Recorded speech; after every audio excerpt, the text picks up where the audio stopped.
Hello friends, फिर से बहुत बहुत स्वागत है आप सभी का हमारे इस यूट्यूब चैनल मेजर टारगेट पर। तो दोस्तों आज हम लोग लिखे हैं क्लास 10 के एनसीईआरटी के भूगोल का अत्यंत ही महत्वपूर्ण मोस्ट इंपोर्टेंट 30 वस्तुनिष्ठ ऑब्जर्व क्वेश्चंस को देखेंगे जो आपके आने वाले मैट्रिक बोर्ड परीक्षा के लिए बहुत इंपॉर्टेंट है। और दोस्तों ये जो 30 ऑब्जर्व प्रश्न है ना आपके फाइनल मैट्रिक बोर्ड परीक्षा में, ये एक प्रश्न आपका 10 बार से ज्यादा बार पूछा जा चुका है। तो दोस्तों अगर आप भी इस बार मैट्रिक बोर्ड परीक्षा देने वाले हैं ना, तो ये भूगोल के प्रश्न को कंसंट्रेट होकर शुरू से लेकर आखिरी तक बिना स्किप किए जरूर देखिएगा, क्योंकि ये 30 प्रश्न अगर आप शुरू से लेकर आखिरी तक देख लेते हैं ना, तो ये 30 प्रश्न में से बहुत सारे प्रश्न जो है ना हूबहू आपके मैट्रिक बोर्ड परीक्षा में देखने को मिलेगा। तो फ्रेंड्स फटाफट से वीडियो को लाइक कर दीजिएगा।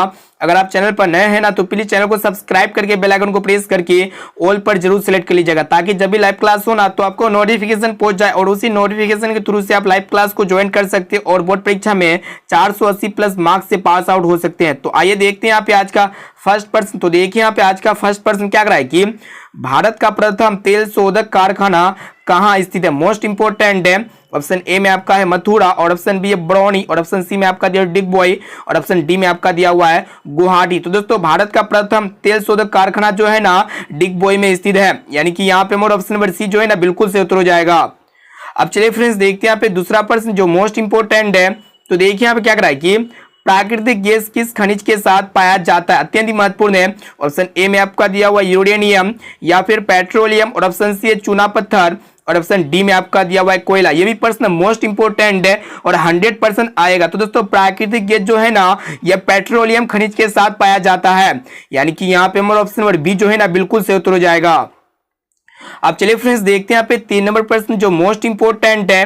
तो देखिए यहाँ पे क्या कर रहा है कि भाखड़ा नांगल परियोजना किस नदी पर अवस्थित है। ऑप्शन ए में आपका दिया हुआ नर्मदा, या फिर झेलम नदी, या फिर सतलज नदी, और ऑप्शन डी में आपका दिया हुआ व्यास नदी। तो दोस्तों भाखड़ा नांगल परियोजना जो है ना ये सतलज नदी पर अवस्थित है, यानी कि यहाँ पे मोर ऑप्शन नंबर सी जो है ना बिल्कुल से उत्तर हो जाएगा। ये प्रश्न बहुत इंपॉर्टेंट है।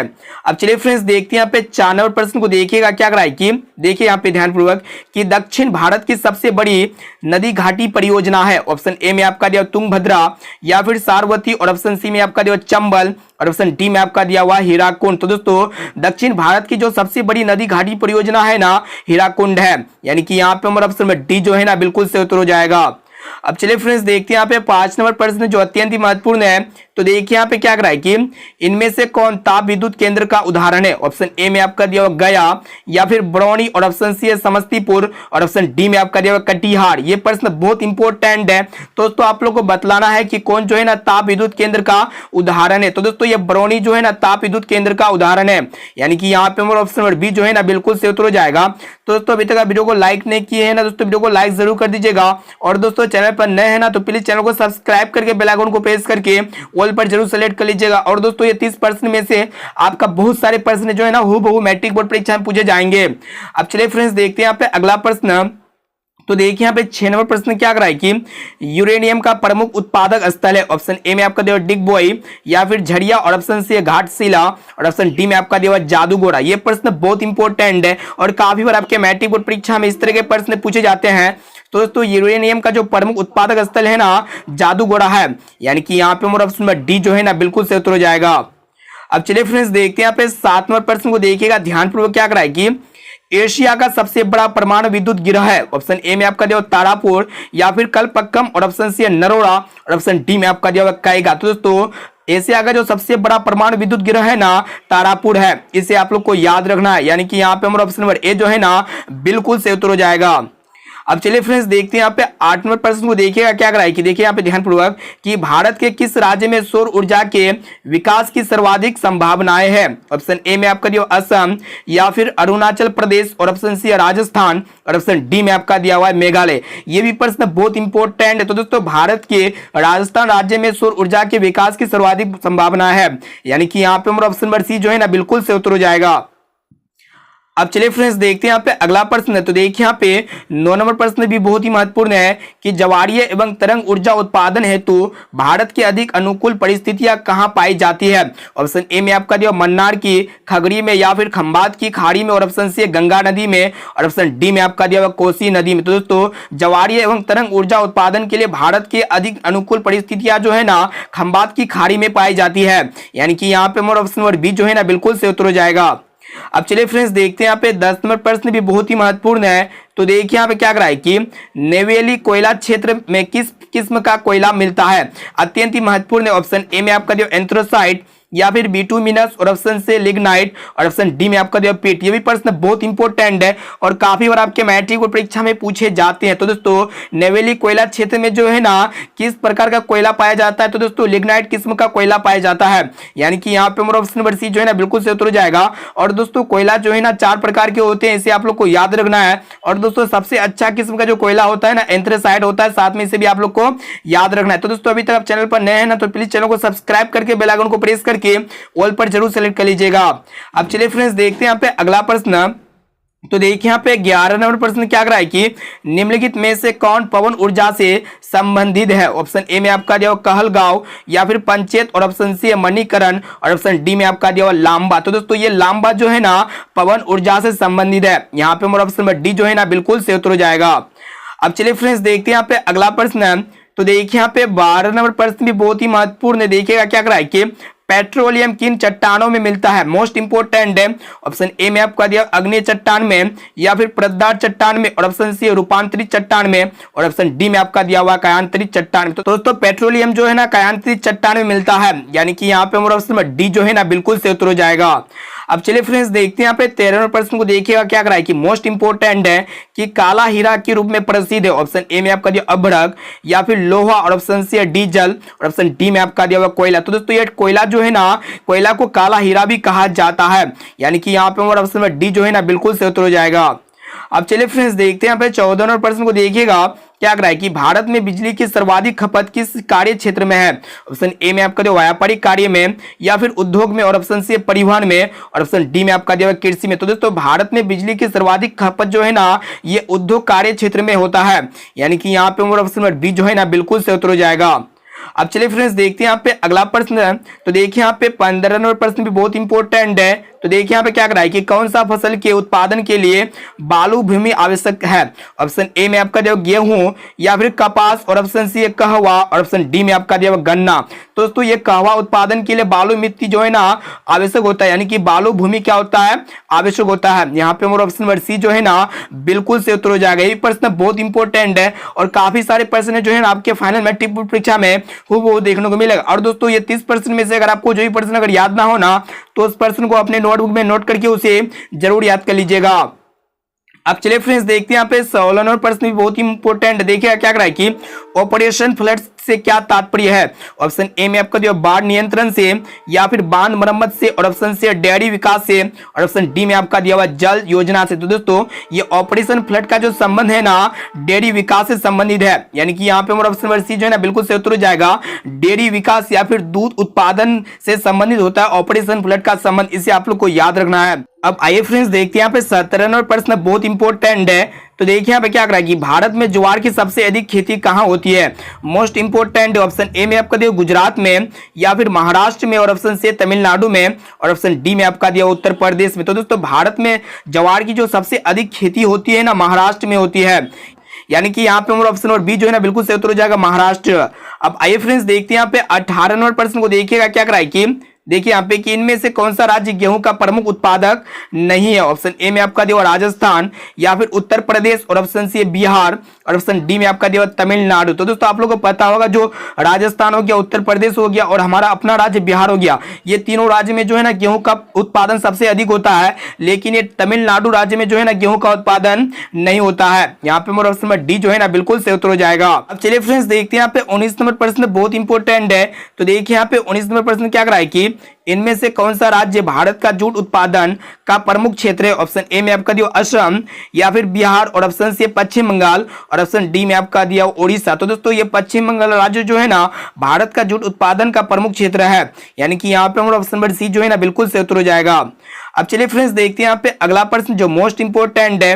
तो देखिए यहाँ पे 20 नंबर प्रश्न क्या कराए कि हार्वेस्टर का प्रयोग किस कार्य में किया जाता है? ऑप्शन ए में आपका जो कृषि कार्य में या फिर पशुपालन कार्य में और ऑप्शन सी है डेयरी उत्पादन में और ऑप्शन डी में आपका दिया सीमेंट उद्योग में। तो दोस्तों ये हार्वेस्टर का जो प्रयोग किया जाता है ना कृषि कार्य में किया जाता है, यानी कि यहाँ पे हमारा ऑप्शन नंबर ए जो है ना बिल्कुल सही। दोस्तों अभी तक वीडियो को लाइक नहीं किए ना दोस्तों वीडियो को लाइक जरूर कर दीजिएगा, और चैनल पर नए हैं ना तो प्लीज चैनल को सब्सक्राइब करके बेल आइकन को प्रेस करके ऑल पर जरूर सिलेक्ट कर लीजिएगा।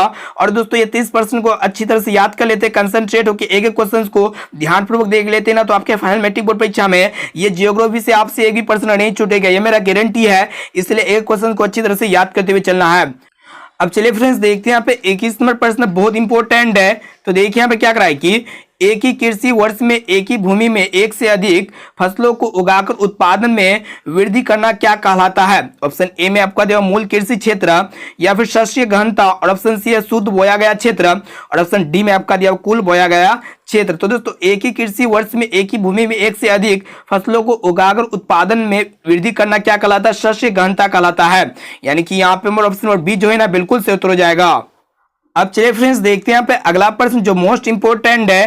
तो देखिए यहाँ पे 22 नंबर प्रश्न क्या करा है कि 75 सेंटीमीटर से कम वर्षा वाले क्षेत्र में होने वाली कृषि को क्या कहते हैं। ऑप्शन ए में आपका दिया शुष्क भूमि, या फिर आर्द्र भूमि, और ऑप्शन सी है शीतोष्ण भूमि, और ऑप्शन डी में आपका दिया हुआ है असिंचित भूमि। तो दोस्तों 25 सेंटीमीटर कम वर्षा वाले क्षेत्र में होने वाली कृषि को हम लोग जो है ना शुष्क भूमि कहते हैं, यानी कि यहाँ पे हमारा ऑप्शन नंबर ए जो है ना बिल्कुल सही उत्तर हो जाएगा। और तो एक प्रश्न ये पूछा जाता है कि 75 सेंटीमीटर से अधिक वर्षा वाले क्षेत्र में होने वाली कृषि को हम लोग जो है ना आर्द्र भूमि के नाम से जाना जाता है, साथ में से भी आप लोग को याद रखना है। अब चलिए फ्रेंड्स देखते हैं यहाँ पे अगला प्रश्न जो बहुत ही महत्वपूर्ण है। तो देखिए यहाँ पे 23 नंबर प्रश्न क्या करा है कि निम्नलिखित में से खड़ी फसल का उदाहरण है। ऑप्शन ए में आपका दिया चावल, या फिर गेहूं, और ऑप्शन सी में आपका दिया मटर, और ऑप्शन डी में आपका दिया हुआ है सरसों। तो दोस्तों आप लोगों को पता होगा ये जो चावल होता है ना खड़ी फसल का उदाहरण होता है, यानी कि यहाँ पे हमारा ऑप्शन नंबर ए जो है ना बिल्कुल सही उत्तर हो जाएगा।